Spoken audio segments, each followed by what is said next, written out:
Lahat ng nasa Zoom binabate, hindi naman nila birthday. At kung wala kang i-offer na maganda at bago sa kanilang panlasa, pandinig at paningin, hindi ka makaka-attract ng maraming mga audience. So, kamusta ba ang experience ninyo? Ano yung mga magaganda at memorable na experience na naranasan ninyo during online events? At ano naman yung mga memorable experiences na talagang sasabihin nyo na parang napapakamot kayo na, teka lang, bakit ganun? In this vlog, I'm going to tell you how to organize your next online event. Are you ready? Let's talk. Hello mga chocolates. And if you're new to... Hello mga...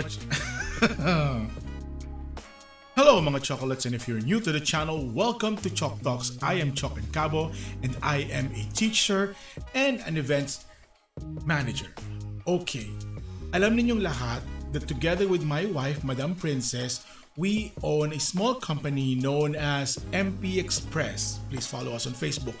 And we do different kinds of social events, no, for weddings halimbawa, or birthdays, and conferences. Kaya naman, ngayong araw na ito, I'm going to share with you kung paano nagbago yung landscape ng event management.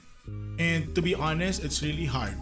And for those people na nakaka-relate sa amin, sigurado ako, ramdam na ramdam ninyo yung pandemic kung saan hirapan tayong magkaroon ng mga events ngayong mga panahon na to. And for the last year, talagang matumal ang negosyo. Kung kaya naman, we tried our best to, adjust to the situation, and we're able to create events kahit na very minimal lang yung mga bisita ngayon, mas maliit lang siya. We also realize na kailangan din nating mag-adjust ng ating kumpanya, ng ating ginagawa in organizing different events. And aside from doing corporate and social events, I am also known for organizing virtual events now for teachers and for other leaders in Rotary and in Rotaract. Kaya naman ngayong araw na to, pagsasama-samahin ko lang yung mga natutunan ko based on my experience, no, in organizing different events online. So, punta na tayo sa mga tips ngayon. So, ano nga ba ang online events? Alam natin yan, very obvious naman. Ang online ay isang event na hino-host mo online. Kung kaya naman ang mga webinars or master classes or online classes and even conferences online, katulad ng mga panel interviews, no, sa company, sa organization, sa school, lahat ng yan ay kinakailangan nating pagplanuhan. In your experience of attending different online events, can you comment down below? Kamusta ba ang experience ninyo? Ano yung mga magaganda at memorable na experience na naranasan ninyo during online events? At ano naman yung mga memorable experiences na talagang sasabihin niyo na parang napapakamot kayo na, teka lang, bakit ganun? I've been organizing and attending different online events, and as I mentioned kanina, I'll be sharing with you some tips on how you will organize your next online event. Handa na ba tayo? Let's go!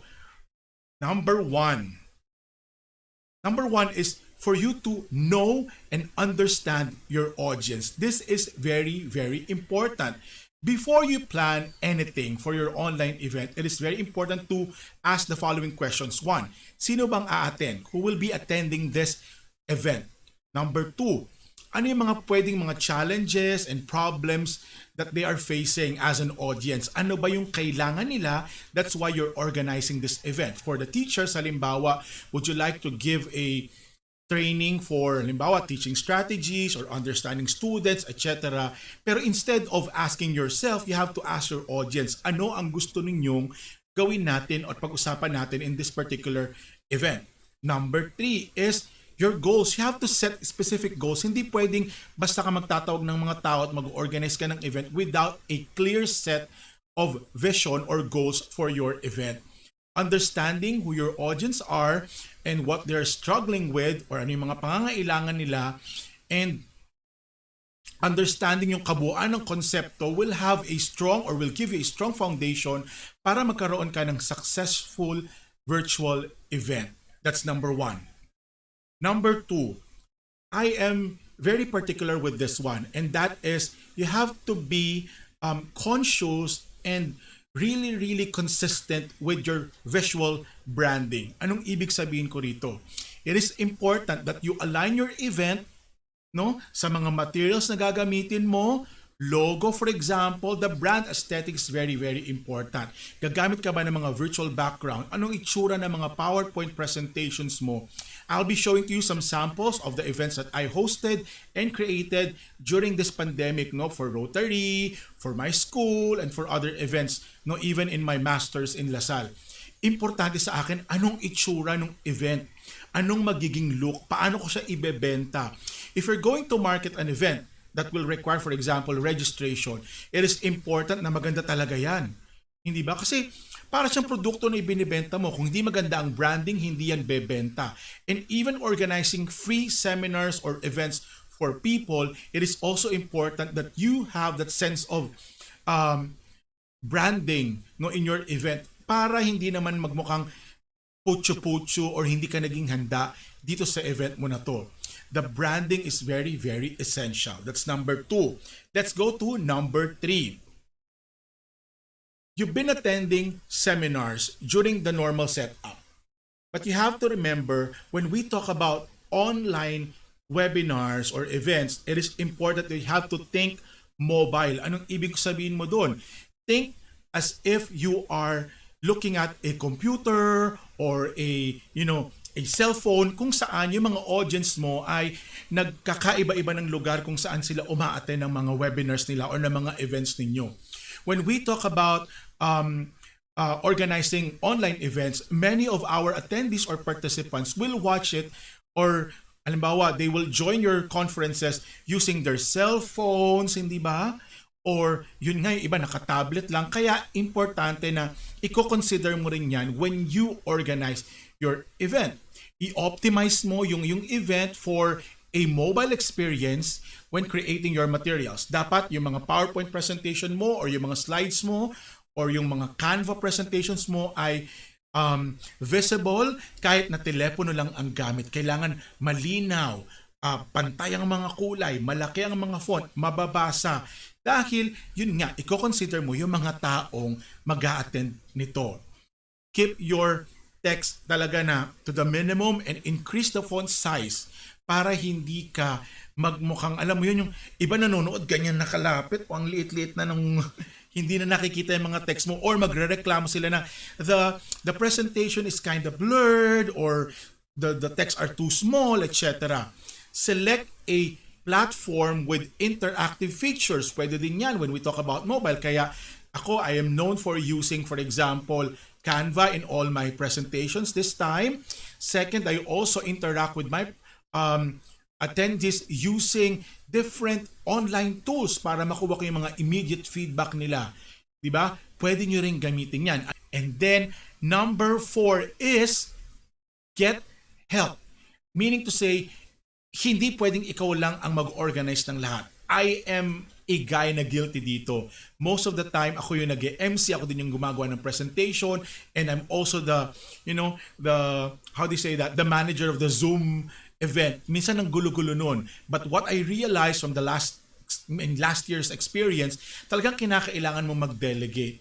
Of course, kaya mo yan dahil sanay ka na, but you have to remember that working with a team make things easier. Uulitin ko yan. Importante na may mga kasama ka para maging maayos ang lahat. Kaya ako, I'm very happy that I get to collaborate with young leaders in Rotaract, for example, yung mga members ng Rotaract District Committee namin, mga kasama ko sa Southridge, ang aking mga co-teachers, meron kaming list of job assignments who will do certain things during an online event. Same with my Rotary Club. At same din sa mga kasama ko sa PAC. Kailangan talaga merong job delegation. Huwag kang mahihiyang humingi ng tulong in organizing your events. And if you want to hire somebody, like halimbawa ako, gusto mo ko invite to help you in organizing your event, pwede tayo mag-usap, hindi ba? So pwede din yan. Number 5. It is important when we talk about branding then in connection to that is you have to pick an engaging topic. Okay? Hindi pwedeng luma yung mga materyales mo. because it's an online setup, it is also important that you upgrade and level up the topics that you will offer to your audience, be it a conference or just an event like a birthday celebration online. You have to choose your topic. It is important to remember that content is always important.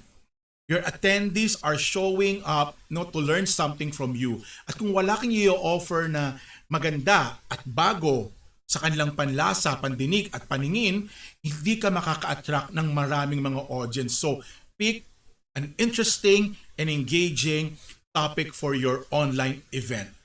Number 6. Kakamali na ng bilang. Number 6. Choose a format.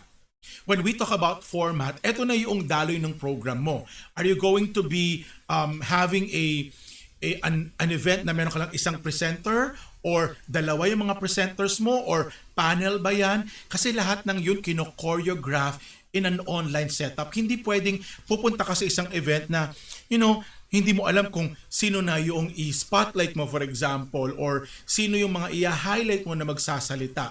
These are things that you need to consider. Will there be question and answer portion in your online event? Sinong magmamanage yan? In my previous vlog, binanggit ko yan, kailangan mo ng effective moderator. Sama yun sa format.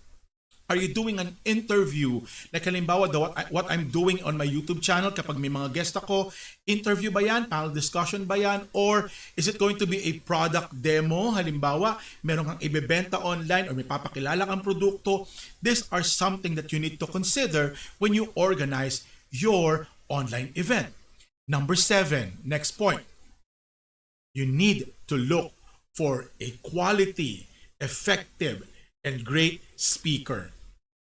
Sa mga panahong na to, kinakailangan mo ng engaging speakers. I'm not saying na, hindi mo na i-invite yung mga ini-invite mo before. But you have to remember na kinakailangan sila din ay comfortable, at ease in presenting online. This is a different platform. Kaya yung mga speakers na nakasanayan natin before during the normal setup in a big auditorium or a big conference like SMX for example, or school auditorium, or isang malaking hotel, maaring ang mga speakers na nandoon ay hindi pa ready to do speaking engagement online. Madami tayong makikitang mga speakers na, di ba, tinutulugan ninyo, pinapatayan nyo ng camera, or ini-ignore nyo na lang, masabing umattend lang kayo kasi hindi siya ganun ka-engaging. Choosing the right speaker is also one of the most important consideration in organizing events. Same with organizing online concerts. Siguraduhin mo na yung mga performers mo ay naka-ready to perform online kasi iba na yung mga kinakailangang gamit dyan, iba na yung projection, iba na yung editing, iba na talaga. Kaya importanteng piliin yung magiging guest mo in your next event. Number 8, choosing the right time and day. Ako, very particular din ako dito. When we talk about conferences, huwag kang magbibigay ng mga conferences na tatagal ng 3 hanggang 4 na oras. Remember that yung, anong tawag mo doon, yung screen break ng mga audience mo is very important. Kung gagawa ka ng matagal na conferences, 3 oras, 4 na oras, kailangan there are breaks in between. And when you pick the date, you have to consider also na may pasok ba or available ba ang lahat. Kung weekend, dapat ba Sunday may conference? Tignan mo ang lahat ng yan. And yung time, very particular dapat tayo dyan. Consider ninyo yung tatagal ng inyong mga conferences or online event. Gone are the days na kinakailangan sobrang haba pa ng mga event natin. Like for example, in Rotary, in my experience, I can see a lot of Rotary clubs na ang kanilang mga events ay katulad din ng normal setup na ang haba ng program, ang tagal. Meron pang acknowledgement of dignitaries, lahat ng nasa Zoom binabate, hindi naman nila birthday. You have to be very considerate of the data ng mga umaattend, baka mahina ang signal nila. Number 2, yung oras ng mga taong umaattend ng conferences or ng event. Ngayong mga panahon na to, dahil online ng lahat, akala nila, sige, okay lang, sabay-sabay tayong gumawa. Sa isang computer ko, etong event na to. Sa cellphone ko, gantong event na to. Sa iPad ko, gantong event na to. May natututunan ba kapag multiple events ang pinupuntahan natin in a day? or at the same time, you have to learn how to prioritize and market your date and time para hindi ka langawin or hindi ka atenan ng mga ghost attendees during your event. Ang daming ang tao, hindi naman nakaka-engage kasi they're also attending other things outside your conference or aside your event. And number 9, choose the right platform. Ano ibig ko sabihin dito? Are you going to use Zoom? Gagamit ka ba ng Google Hangouts? Gagamit ka ba ng mga iba pang mga platforms like MS Teams or Webex or iba pang mga klase ng conferences or online event tools? You have to choose the right one. And kinakailangan meron kang sapat na budget kasi depende rin yan sa dami ng audience mo, hindi ba? Kaya i-consider mo din yung gastos pagdating dyan. Number 10, and I think this is the last one that I'm going to share with everyone. No, second to the last actually. And that is number 10, do a dry run. Katulad ng binanggit ko in my previous vlog, practicing your event is very, very important. Ang dami ko ng important things na sinasabi sa inyo, so dapat tandaan nyo to. I-dry run nyo talaga. Pagplanuhan ninyong mabuti, practicing ninyo days before and even the day before or an hour before the event, dapat konting mga adjustments na lang gagawin ninyo. Days before the presentation, you have to really schedule a dry run with your team. Halimbawa, paano gagamitin to, sino mag-spotlight, sino mag-share ng screen, etc. and so on. This is also a great time to assess, for example, yung noise, yung internet connection, check your space. Halimbawa, if you're the guest speaker, importanteng tignan mo yung lugar mo. Maingay ba? Or kailangan kong dagdagan yung ilaw ko, ayusin yung setup ko, etc. Nagra-run ba ng maayos yung mga app na gagamitin ko for that? These are things na hindi mo dapat baliwalain. So, consider tip number 10. Do a dry run. Okay? Number 11. Okay. It is also something that you need to remember. Marami sa atin nakakalimutan gawin ito. That during the event, you have to document the whole process. Mula sa planning, okay, sa online event itself, on the day, and after it. Kailangan bago malinaw ang documentation. During the event, take screenshots, record videos, ask feedback from the participants para at the end of the event, meron kang babalikan and you will try to assess yourself or your group. How did we deliver that event? Okay ba siya? Saan tayo nagkulang? Ano dapat natin improve kung ulitin natin ito? Importante ang documentation, lalo na sa mga panahon na ito. Lalo na if you plan, for example, to live stream your event, isa pang usapan yan, pero kinakailangan tignan mo talaga kung paano mo yan i-deliver ng maayos. These are just some of the tips that I can share with everyone, and I hope may natutunan na naman kayo sa sharing na ito. And if you are new to the channel, please hit the like button, subscribe to the channel, and do not forget to hit the notification bell. And to all of you, my dear chocolates, maraming salamat sa suporta ninyo and continuously, support and promote #TeachersHelpingTeachers. And on that note, I would like to say thank you to everyone, and just like what we always say in this channel, stay home for now dahil umuulan, stay safe always, and God bless everyone. Thank you for watching. Bye!